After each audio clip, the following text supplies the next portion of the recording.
أعوذ بالله من الشيطان الرجيم بسم الله الرحمن الرحيم الحمد لأهله والصلاة على أهلها أما بعد فقد قال الله تبارك وتعالى في القرآن الكريم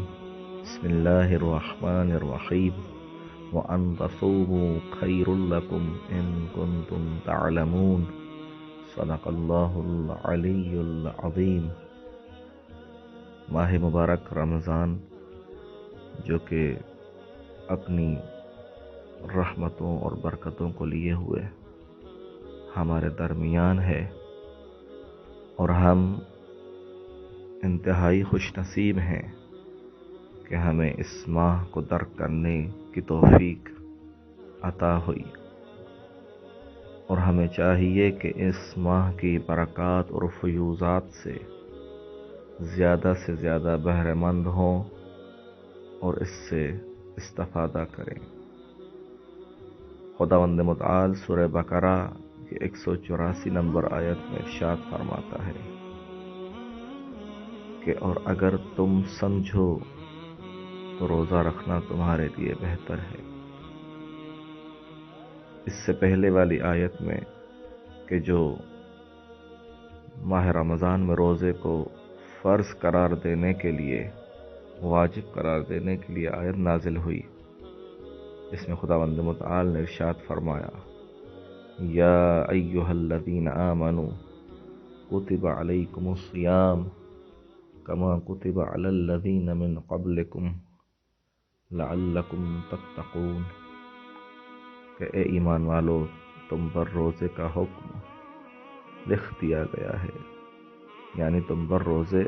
فرض کر دیے گئے ہیں جس طرح تم سے پہلے لوگوں پر فرض کیے گئے تھے، تاکہ تم تقوی اختیار کرو۔ خداوند متعال نے ماہ رمضان میں روزوں کو ہم پر فرض اس لیے کیا کہ ہم متقی اور پرہیزگار بن جائیں، تقوی اختیار کریں، گناہوں سے دور رہیں، اور یہی فلسفہ روزہ ہے۔ دیکھا گیا ہے کہ رمضان میں انسان گناہوں سے بنسبت دوسرے دنوں کے دور رہتا ہے، اور یہی فلسفہ روزہ ہے۔ خداوند متعال انسان کو، بندے مومن کو، گناہوں سے دور رہنے کا ایک طریقہ روزے کے ذریعے سمجھا رہا ہے۔ انسان گناہوں سے دور رہتا ہے ماہ مبارک رمضان میں، جیسا کہ روایات میں ہمیں ملتا ہے کہ خداوند متعال ماہ مبارک رمضان میں شیطان کو جکڑ لیتا ہے، شیطان جکڑے جاتے ہیں، قید کیے جاتے ہیں، اور وہ انسان کو اعمال کے بجا لانے میں رکاوٹ نہیں ڈالتے، مگر ہمارے معاشرے میں دیکھا گیا ہے کہ انسان گناہ کرتا ہے،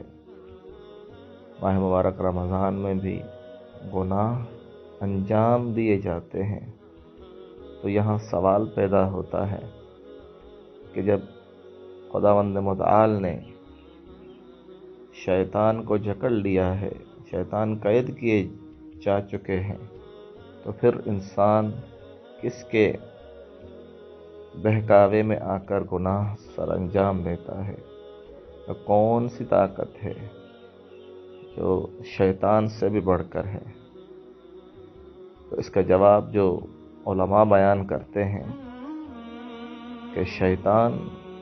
سال کے 11 ماہ انسان کے ساتھ رہتا ہے،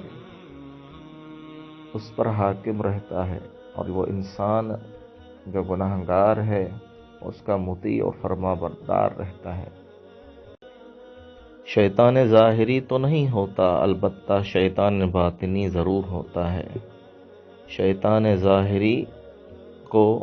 جکڑ دیا جاتا ہے، قید کیا جاتا ہے، مگر شیطان باطنی جو انسان کے اندر میں موجود ہوتا ہے، جس کی اطاعت اور فرما برداری میں انسان سال کے 11 ماہ گزار دیتا ہے، اس سے اتنا مانوس ہو جاتا ہے کہ اگر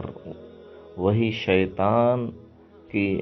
اطاعت کا اثر جو اس کے اندر موجود ہے وہ اس ماہ مبارک رمضان میں اپنا کام کر دکھاتا ہے، اور وہی بندہ جو گناہوں کا عادی تھا اس ماہ مبارک رمضان میں بھی گناہ سر انجام دیتا ہے۔ تو یہ اس طرح کہا جا سکتا ہے کہ یہ شیطان ظاہری نہیں بلکہ شیطان باطنی ہے کہ جو انسان کے ساتھ ہمیشہ رہتا ہے، مگر جب ماہ مبارک رمضان آتا ہے اگر وہ گناہگار بندہ خدا کی بارگاہ میں حاضر ہو جائے اور اپنے گناہوں سے استغفار کر لے، توبہ کر لے، تو پھر وہ شیطان ظاہری بھی کارآمد نہیں رہتا اور اس پر غالب نہیں آ سکتا۔ اور یہی فلسفہ ماہ مبارک رمضان ہے، اور روزوں کا فلسفہ یہی ہے کہ انسان اس ماہ مبارک میں اپنے آپ کا تزکیہ کرے، اپنے آپ کو ان گناہوں کی نجاستوں سے پاک کرے اور بندہ حقیقی خدا بن جائے، شیطان کی بندگی کو چھوڑ کر رحمان کی بندگی کی طرف آ جائے۔ خداوند متعال سے دعا ہے کہ وہ ہم کو توفیق عنایت کرے کہ اس ماہ مبارک رمضان میں زیادہ سے زیادہ خداوند متعال کی بارگاہ میں اس کی بندگی و عبادت بجا لائیں اور اس کو راضی کریں کہ وہ ہمارے گناہوں کو بخش دے اور ہمیں